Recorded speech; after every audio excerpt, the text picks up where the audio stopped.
seeking sensual pleasure, we cannot calm the mind or the behavior.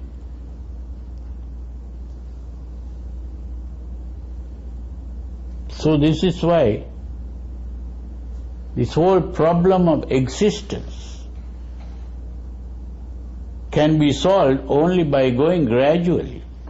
First the devotion, then the control of behavior, the good life, sila, which is called sila. The devotion is called saddha. Saddha, sat means what is good and true. Dha is to uphold. So that is the devotion. And then comes the sila, which is the good behavior. And then comes samadhi, which is the purity and tranquility of mind. And after samadhi comes the understanding of the problem. This understanding of the problem is really the solution of the problem. When we have understood that there is no being, although we think there is being. So this is a paradigm shift.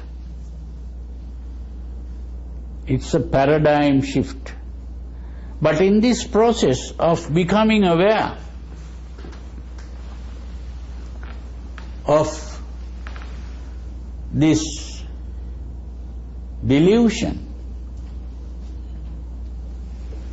it is really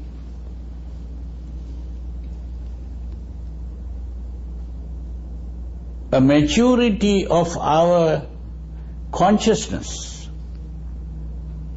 The consciousness has to evolve. Normally, all animals are just conscious of a world. They see, hear, smell, taste, touch. Through the senses, we become conscious of a world. That is consciousness. But this consciousness is taking place without our knowledge. We are not in control of this. It's just happening. It's happening due to the presence of the necessary conditions. When the necessary conditions are there, it happens. When the necessary conditions are not there, it doesn't happen. We are not doing anything. In other words, it is an unconscious process. It is from a state of unconsciousness that consciousness comes into being.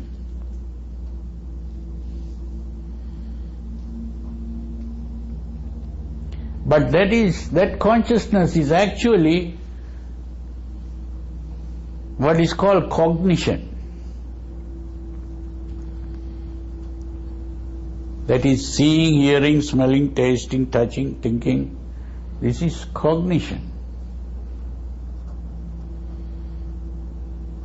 But this whole process is occurring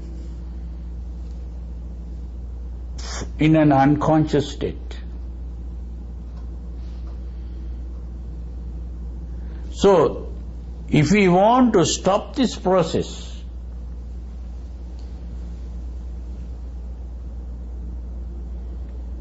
we have to become conscious of that.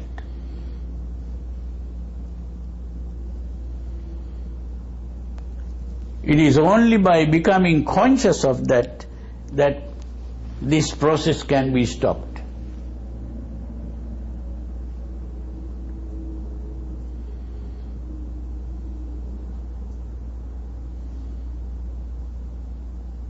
So this is the important thing to understand. So this whole process of the practice is an effort to become conscious of the process of consciousness itself. It is not trying to become conscious of something outside, it is trying to become conscious of the process of consciousness.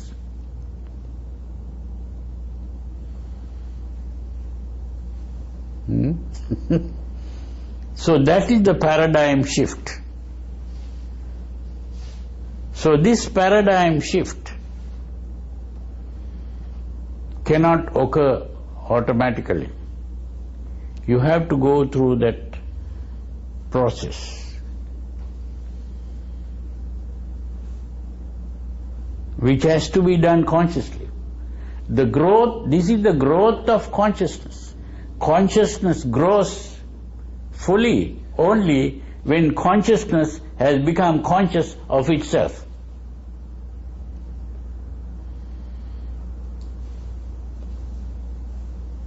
That is the ultimate point in the evolution of consciousness. So when we speak of the Buddha, we are speaking of a person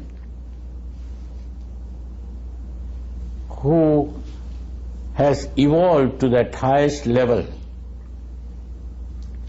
where a person becomes conscious of consciousness.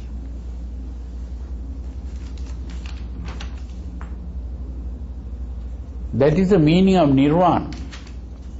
So nirvana is not simply calming the mind. That simply calming the mind is samadhi.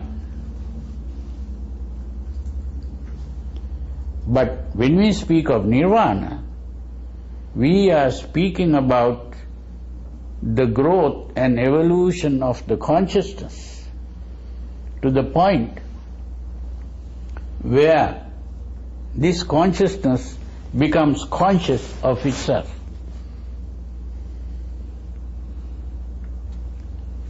And when that has happened, that emotional agitation, excitement will never come back. So that is becoming calm while being active. The action is there. It's not inactivity. But in the samadhi state, it is all inactive. The calmness. But you can be active and at the same time be calm inside, because the emotional excitement never takes place.